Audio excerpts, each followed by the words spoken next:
بسم اللہ الرحمن الرحیم۔ ہر تکلیف اور نقصان سے بچنے کی دعا۔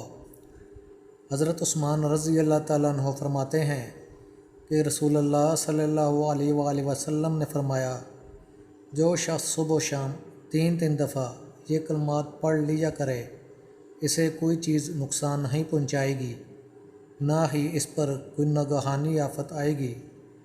وہ کلمات یہ ہیں: بسم اللہ الذی لا یضر مع اسمہ شیء فی الارض ولا فی السماء وہو السمیع العلیم۔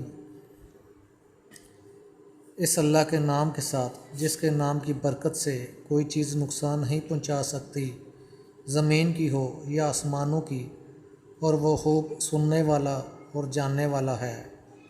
ان کلمات پر آپ نے خود بھی عمل کرنا ہے اور دوستوں کو بھی شیئر کرنا ہے، اور ساتھ چینل کو بھی سبسکرائب کر دیں، ساتھ ہی لگے بیل کے بٹن کو بھی دبا دیں۔